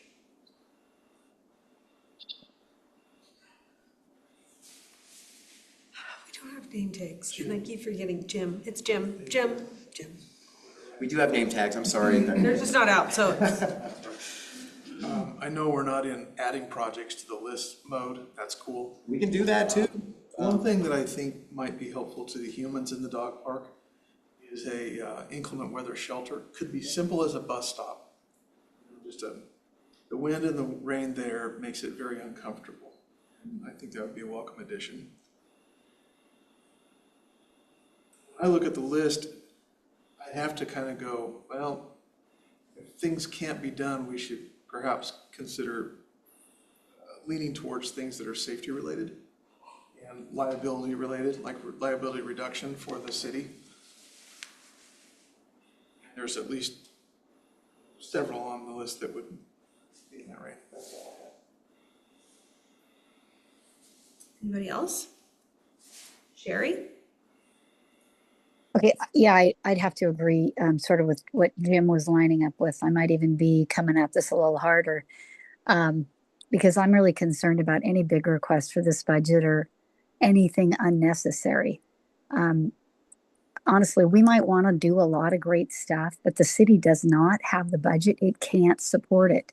We cut police last year for the bridge. And I'm on public safety also, and we did a survey, and one of the things that was of great concern is that they don't see the sheriff, and they expect to see the sheriff around. And you can't see one if we don't really have much in the way of any support by them. And again, it's just, I just always look back and I think, you know, it's like having a household budget. And you really do have to put what are the biggest criteria, what's the biggest thing that, you know, is necessary. And, you know, they're negotiating police and fire contracts that have gone up astronomically. And unfortunately, you know, PERS takes a huge chunk of the budget. So there's only so much there. And so to me, I feel like I think that we have to be really careful about what we're asking for. And then just as a little bit of history, it might have been even 10 years ago, I can't remember the exact time, but the city actually seriously looked at outsourcing parks. And, you know, if our budget is tight, we probably want to be really careful with what we're putting forth. That's my opinion. And oh, one more thing.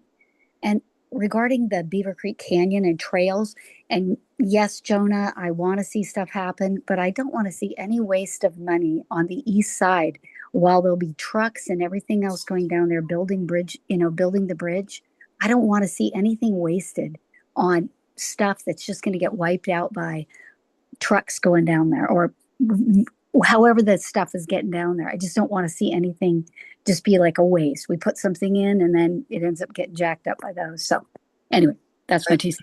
Yeah, totally. No, I completely agree, Sherry. And I hear you specifically talking about those fences that were put in at the urgent request of a neighbor along there who was extremely concerned about a safety concern related to kids ripping around on dirt bikes in the trail. And so, but yeah, I apologize that I know that the addition of and removal of those fences certainly irked you. We could get out there and grind those the protruding metal down a bit more if you'd like.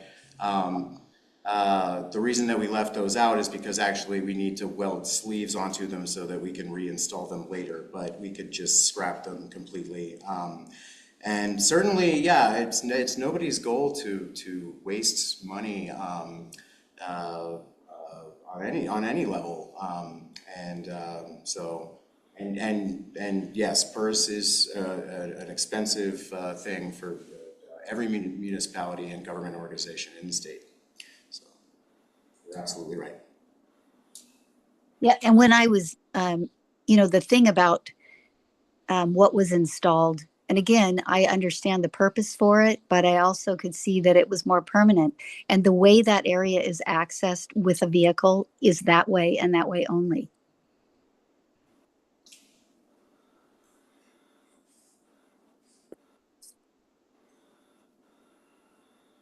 By the way, I sent you a picture on a tree down up at the top. I saw that before the meeting started. We'll check it out tomorrow. Thank you. Okay.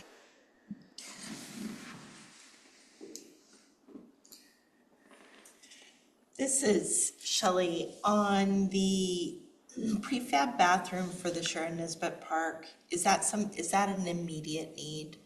How long before the park? I would not say that that's an immediate need. And again, I mean, so depending on how immediate that we're talking about, right? Because if something is an urgent, immediate need, safety need, then that's something that the city is going to go into contingency to purchase outside of our budget. Following state budgetary guidelines and laws. So what we're talking about here is capital projects that would potentially not even begin, for a year.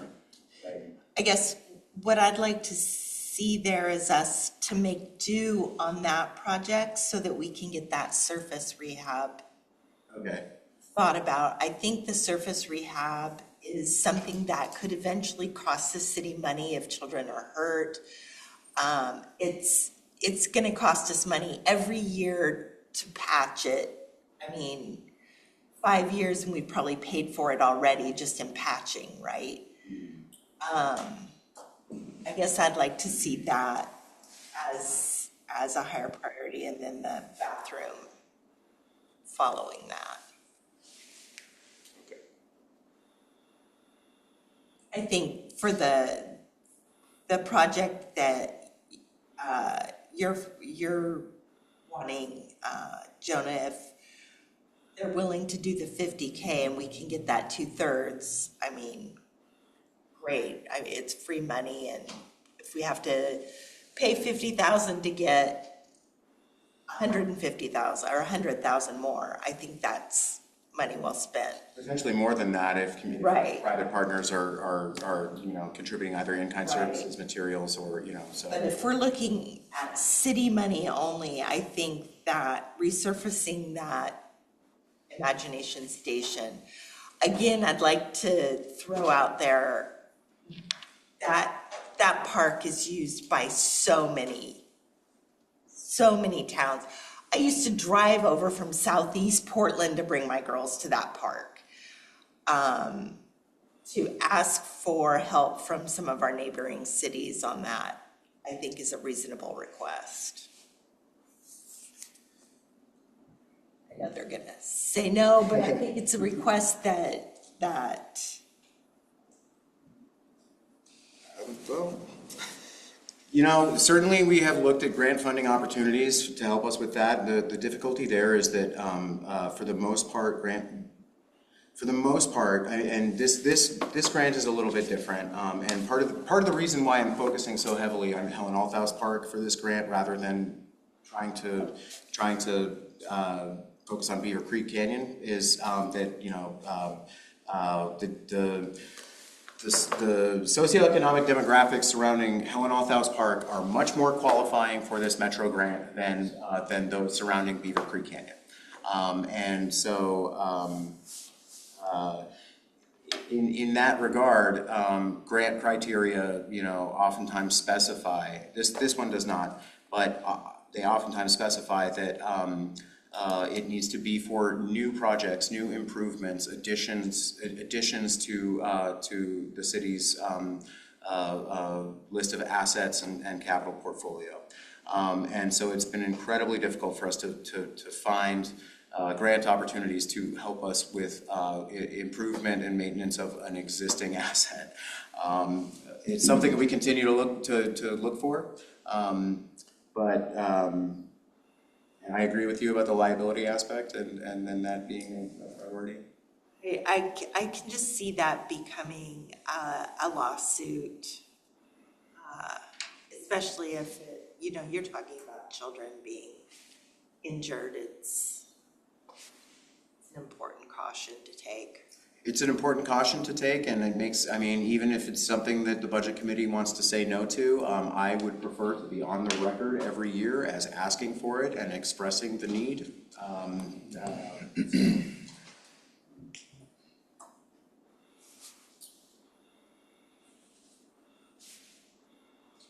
Does anybody else have anything they want to say about the budget? Frank? Yeah, I'm looking, I don't think Sharon Nesbitt, as far as the bathroom, I think that can wait. I mean, as an ambassador down there, I am often telling people the mall is open from 9 to 9. It's literally less than 50 meters from the park. It's a short walk. I'll be more than happy to cut the blackberries out of the way and make a trail straight to it if they want to do that route. And we're in an unknown territory. So when summer hits, I don't know what it's going to look like. To be honest, I know what the other side looks like of the Sandy River. And if I see the same crowds on our side that we see on that side, we're going to have some work to do. But I would rather we wait on that and then come back to it at another time. And I would agree. I really think the imagination station should be the priority. And then followed by HA. Because HA is a no-brainer, dude. If we get the money for that, that's like money in the pocket. And it's in a central location. It's also included in the town center master plan a number of years ago. So I'm looking at the 5-year plan, and I think the 5-year cap plan, we're tracking. I mean, Beaver Creek can wait. Get the bridge in, and then we can work on the trails. A lot of this stuff can be done with volunteers. The trail making, the TKO stuff. Sorry, I just want to make sure I heard that correctly. So you're saying that you would prioritize the Helen Althouse rehab over the Beaver Creek Canyon Trail making. trail maintenance? Okay. Yeah, I would go with the bridge installation first, and then go with Helen Althouse is the moneymaker, honestly. And if we're looking at, this is constantly the debate when you're dealing with budget, is what's essential and what's just fluff, right? You can disagree on what you feel is essential and what isn't. Livability, health, walkability, but the central location of HA and downtown and the economic impact, I think that's much bigger than what we're seeing at Beaver Creek. And we are a long ways out from connecting, which is part of our master plan, Beaver Creek to the rest of the city. It takes me 6 minutes to drive from my friend's house right across from the park. What's it called? The name CP4? SP4. SP4. Across it, to drive in my car all the way around where I could walk down literally the trail and be in downtown in 5 minutes.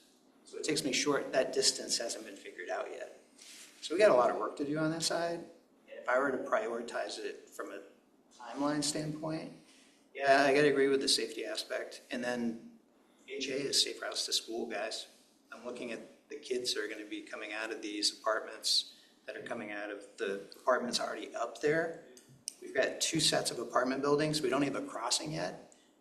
You're gonna, There's a mobile home park there too. It's already, I mean, it's not just this building. Yeah, it's not just the- It's surrounded on all sides by high density residential. so that's why I ask people, it's like, hey, are you using HA to get to, from 8th down to downtown? Because you don't have to go down Buxton. You could take the trail, dude. That's if we worked on it, I think it would be a high avenue.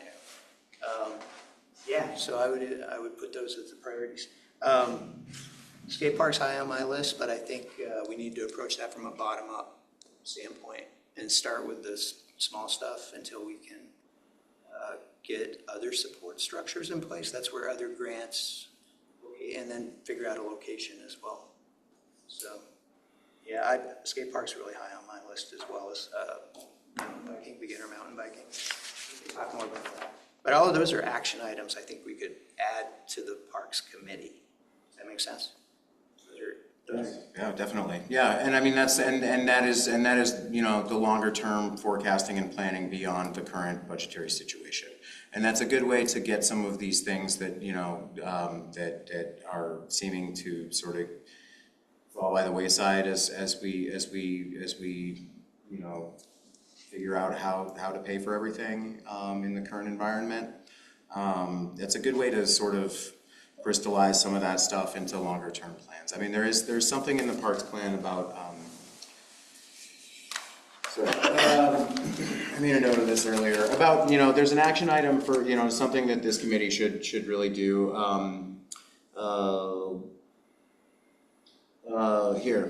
Implementation steps, chapter 5 in the 2023 Parks Master Plan. Amend the Public Works Department capital improvement plan and prioritize projects in future budget cycles. So that's, you know, we could be in the next year be talking about getting some of these things added to the Public Works CIP. You know, a different 20-year planning document, just the Parks Plan. One last thing concerning public safety, I have to bring up 2 years of being on the trails. We need a park ranger for this city. And I think that fills both voids. It fills the void of our green space being trashed in some cases, and having someone with boots on the ground able to write a ticket, rather than me trying to call these guys. Like a law enforcement officer? No, park ranger has a minimal, the park ranger concept, if you follow like OPRD, Oregon Park and Recreation Department, if you follow that chain of events, that ranger position, it's a dual role. The guy could be picking up a chainsaw to take care of a tree that fell down to clear a trail, and then turn around and write a ticket for a guy parking in the wrong place. Or advise, I mean, if you want to do discretionary advising. But I think that's a role that we should be looking at in our green space. We have 88 acres, and we haven't even counted Chalk and Sharon Nesbitt. So we have no one with boots on the ground out there, and we are relying on the Sheriff's Department to take care of all of that. Yeah, I agree with the ranger, like a community focused ranger who's like part of the community. Who, I mean, I think that role can save money from like a vandalism standpoint and a cleanup standpoint, and also just for Contracting, we're currently paying $50,000 a year. I'm actually increasing that by $10,000 because of a rate increase. I mean, so this is, if we're discussing the benefits versus non-benefits of contracting out public governmental services, I mean, you know, that's $50,000 or more this year that we are spending on contracted park ranger services for 8 to 10 hours a day, 3 days a week for 5 months out of the year. We would be much better served with somebody working for the city, working for the citizens, filling in a gap in law and code enforcement that is something that the Sheriff's Office themselves have stated multiple times that they do not have the capacity to help us with. So, or it's not a priority. So, and while I agree that, you know, major crimes are a higher priority, are we going to continue year over year telling the residents of Troutdale that they can get no help with their lower level parks rules violations concerned? Or, you know, would we like to increase our line item for contracted security services from $50,000 to $200,000 a year in order to get year-round services? I just think the contracted services, like, I mean, I don't think a lot of the community respects them a lot, and they don't have like a lot of teeth. And also from like a youth standpoint, growing up in this town, like having a, you know, parks and facilities employee who's like invested in the community and, you know, knows the kids that are cruising around. Like, I think there's just a relationship that's established with that sort of, you know, that sort of role that just doesn't exist with the contractors. And you know, like one of the contractors a couple years ago looked like almost like paramilitary, you know, walking around Glen Otto. I'm like, what is going on, you know? It's like, you're just trying to enjoy your time on the beach, you know? Last year was much better. I agree with that, I guess. I mean, you know, and it's important to think about, if we're talking about contracted services, that you also lose control. Your rates increase beyond your control. People don't show up one day, breach a contract, okay, you still don't have what you need. And sometimes when you give these things up, it's much, much, much harder to get back the thing that you gave up ever again. I don't think that we need to look much further than the dissolvement of the Troutdale Police Department for examples of that. So. Woodrow has his hand up. Hold on. Go ahead, Woodrow. Thank you. Yeah, I think this is a pretty high priority for me, is, you know, community-based ranger, interfacing with the citizenry and, you know, people using parks.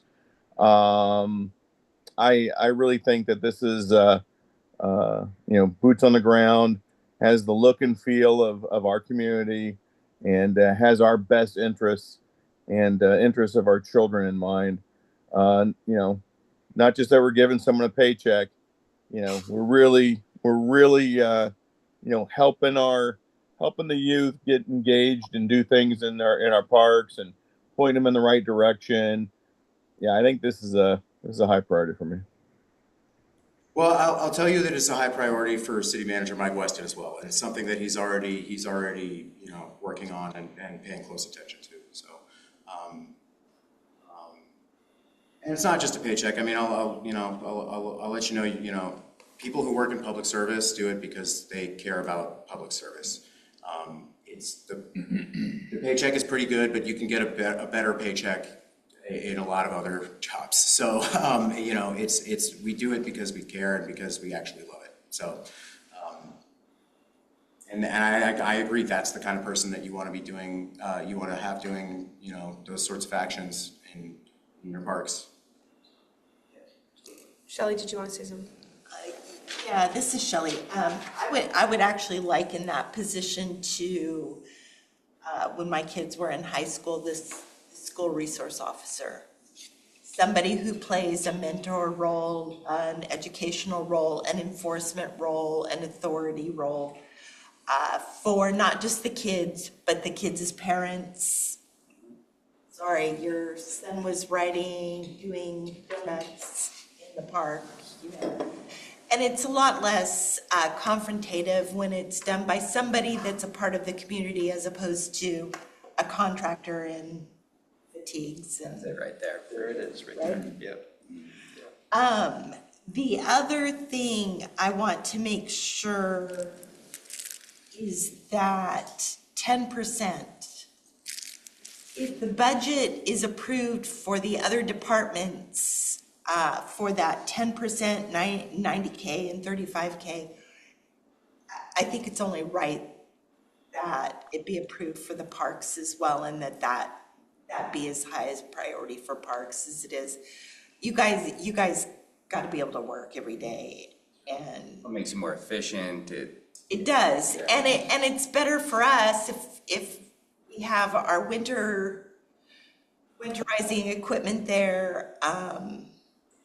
But having my own office in an office building is there's something to say for a positive workplace. And some of that is about comfort, accessibility, having access to a freaking bathroom without having to go next door, right? I mean, you guys put up with a lot, and I think that money, if it's approved for the other departments, park needs to.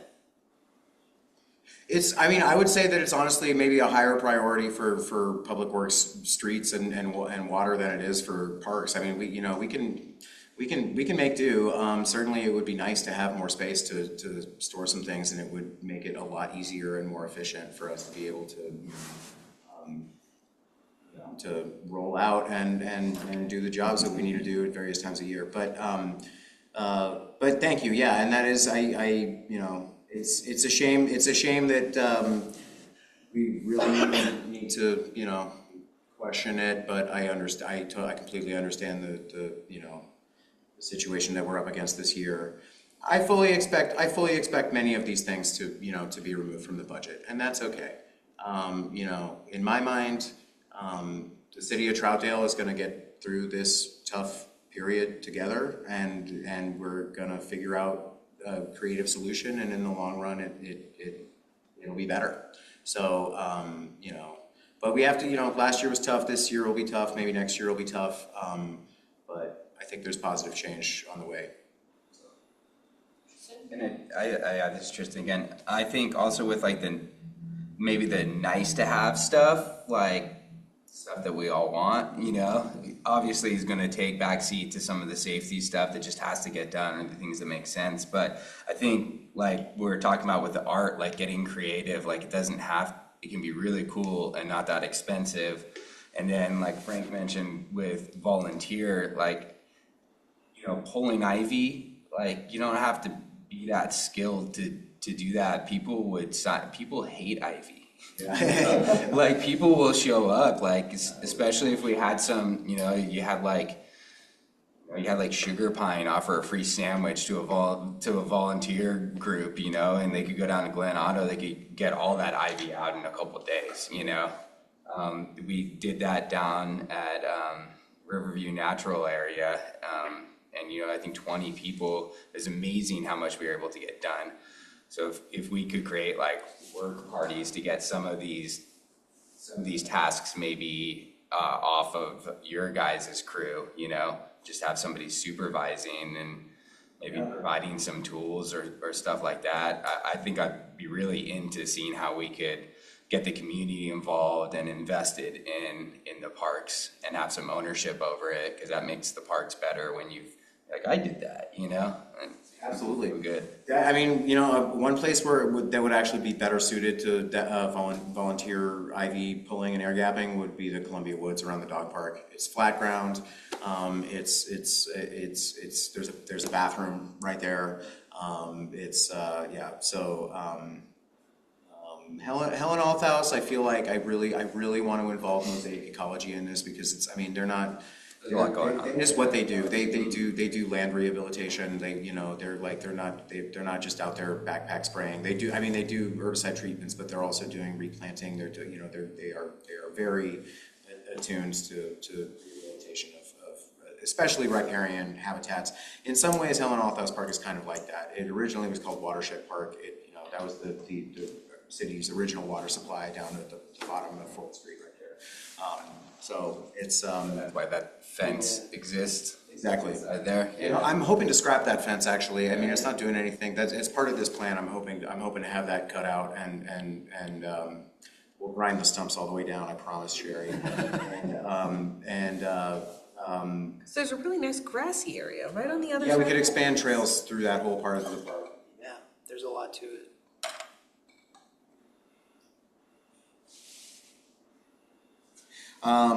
So anyway, yeah, that's unless anybody has any other feedback for me, I feel like I have a pretty decent idea. That was really good. I really appreciate all of what you all had to say about this stuff.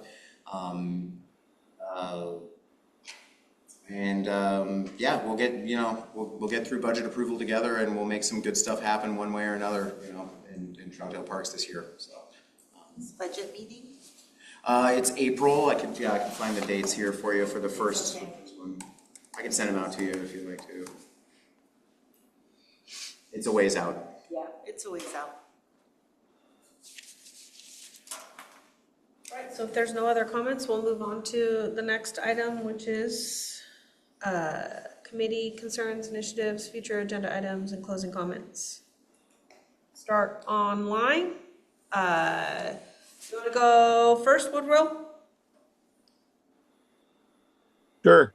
What? I definitely want to make sure that that ranger position sticks first and foremost, and so if we need to bring that up again. I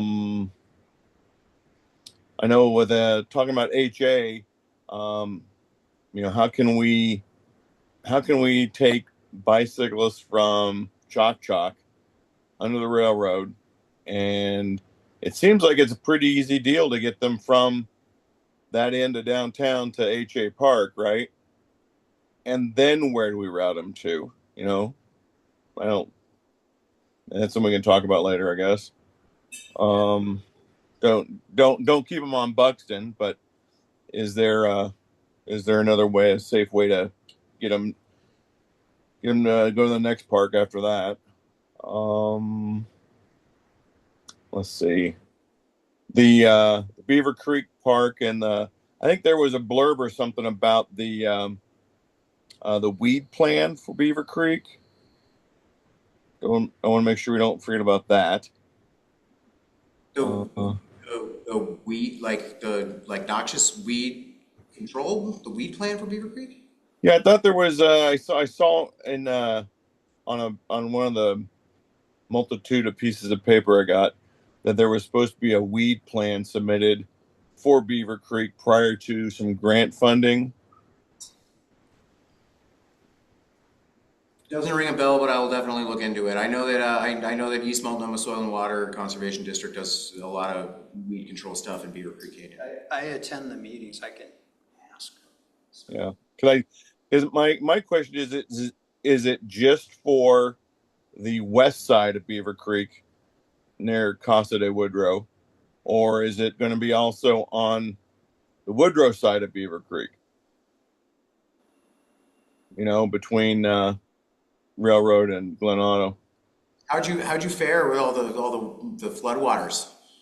I was a little anxious. I was keeping lots of people up to speed on what it looked like from the doorstep, and I was very, very anxious. And I was happy when we when the floods abated.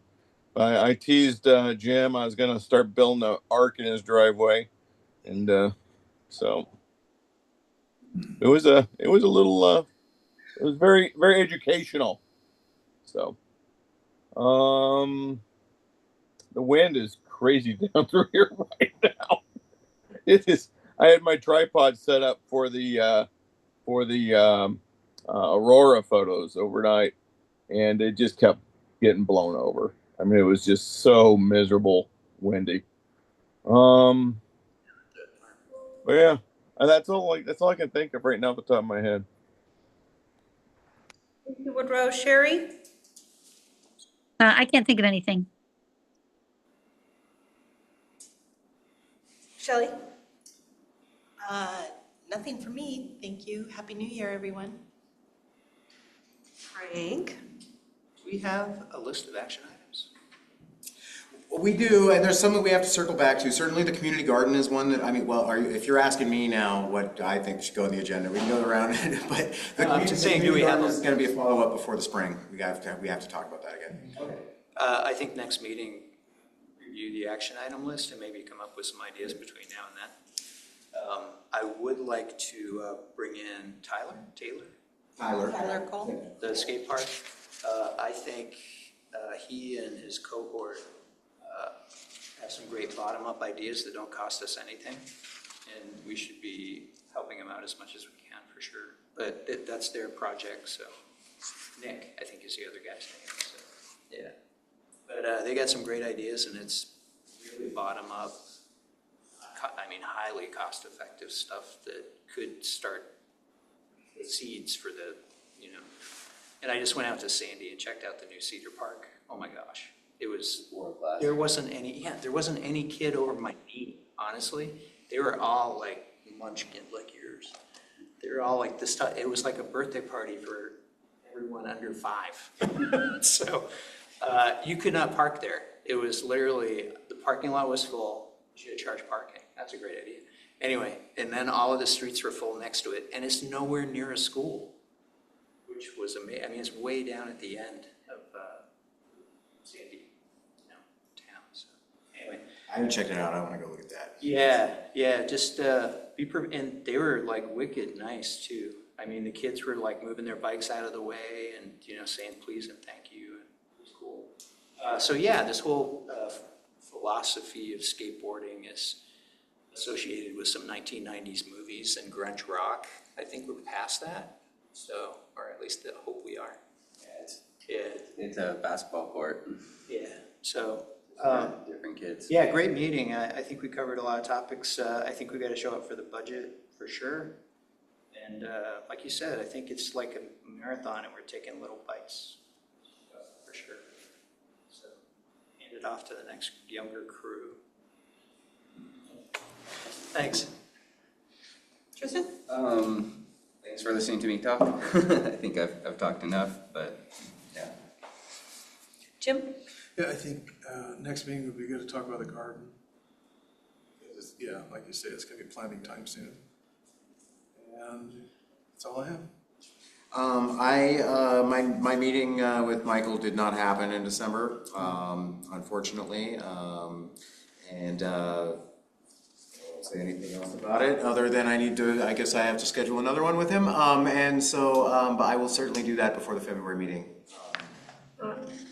On that topic, I would advise you to get, like, it would be good to know who hasn't cleaned out their beds. Because like a number of those beds are still full of stuff. So that's something that needs to be addressed when the newcomers, or I mean, same users come in, I don't know. I'm really glad to hear that you're wanting more lights on the tree next year. I don't know how many of you guys went to the tree lighting.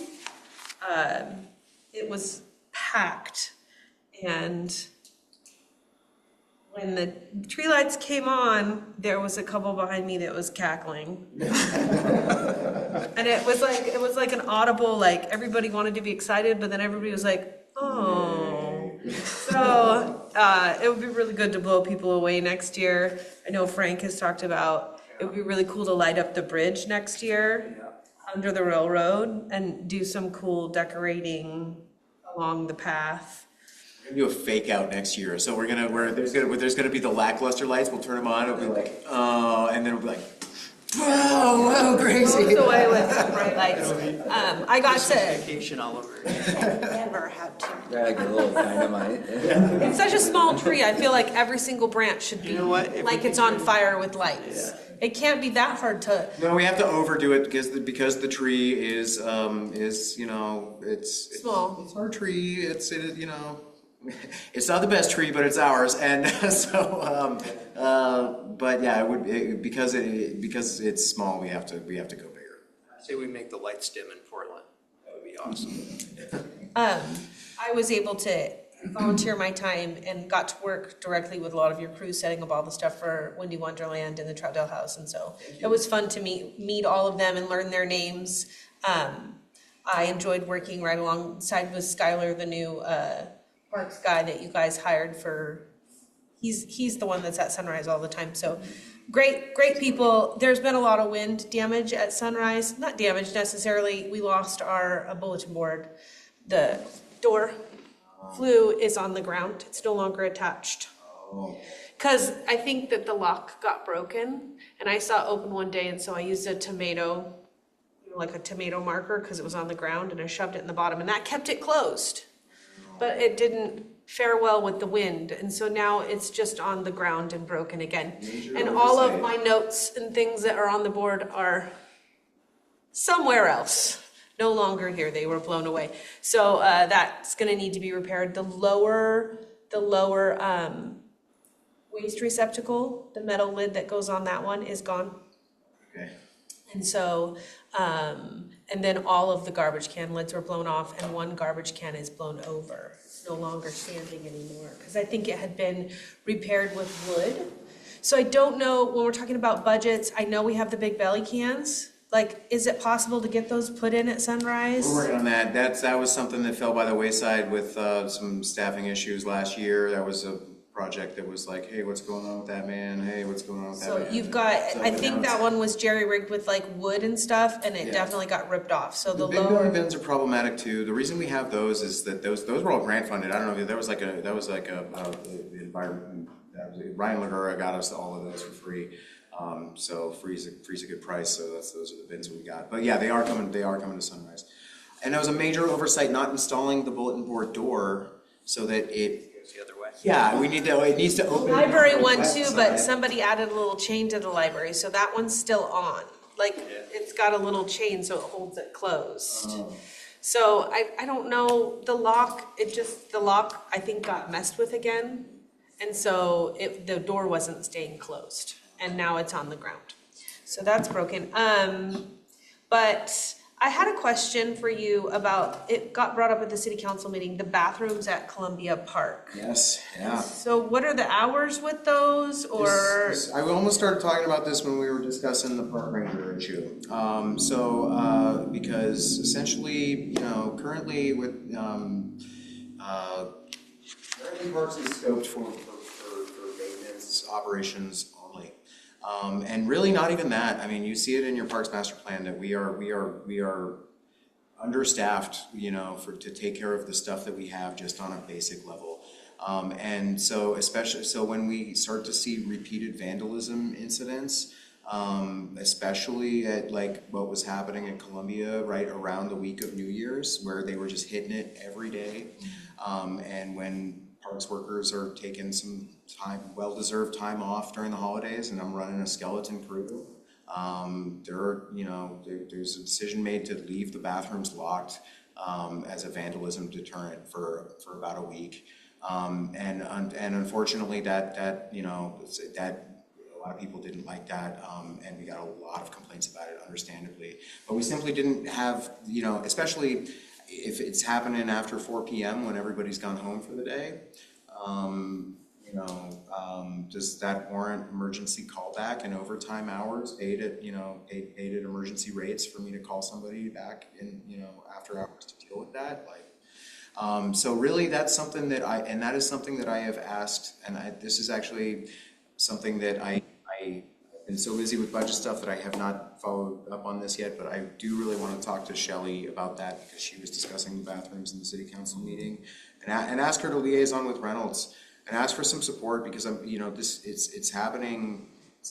happens repeatedly when Reynolds High School gets off at 3:30 p.m. Support, like maybe their truancy people can be over there, just keeping an eye on them. School resource officer, a teacher, anybody just sitting over there waiting, telling the kids, all right, clear out, all right, go on home. It would have to be a school resource officer. It's too dangerous for the teachers to do it. Yeah. Jurisdictional to so the property. So right now, like, how often are the bathrooms closed? Just for that week? It was or- just for that week, yeah, and also this did prompt a discussion about this between me and some members of my staff. There was some not very good advice about how to handle the situation given to a junior staff member from a senior staff member, which prompted me to say, hey, this is something that really you should come and talk to me about before you just say, oh, we'll just close the bathrooms, right? So in any case, it's my responsibility. The bathrooms were closed. They are now reopened. They're on time. I don't know if I should say this in recorded meetings so everybody knows it, but they're on time blocks. And we've set them up to lock the Reynolds kids out at 3, before they get out. Is that automatic? We can set them to whatever time we want. That's awesome. That's really useful. And then the other question I had was about, and you don't know because it's under contract right now, but the water at Sharon Nesbitt. I was down there one of the days and it was on, and both water fountains, when you push the button, the water my husband's shoes got wet. He pushed it first. And so it comes out of the fountain and onto the ground. So I don't know what exactly it's not on now, it's back off, because I was down there the other day. Inside, we can open it up and just change the pressure on it. Both of them were like way further than the fountain. They actually removed the one that's closest to I-84, so that one's actually removed right now. Cool. Yeah, Colf is working on plumbing stuff down there, so they might be on one day and off the next as they're. When do you get to turn the water on, like in Mayor's Square? Whenever it's not freezing anymore. It's true, it is really cold right now. Okay, I think that was all I had. Thank you so much for all you do. Thank you, Tiffany. So I guess we need a motion to adjourn now. We did the next meeting. I assume we're meeting. This is Shelley, I move that we adjourn. Second. We skipped Wait, are we having a meeting next month? Oh, thank you, Jim. Oh, Jim. Yes. We are. It's an item, so. Sounds like we are. Thought we, Look forward to hearing about Sharon Nesbitt and the community garden, I think was on the other. Community Garden too. Okay, so we're having a meeting next month. That's good. Now, Shelley, what did you say? I didn't. This is Shelley, I move that we adjourn. This is Frank, I second. All right, adjourn. All in favor? Aye. Aye. Thank you for being here.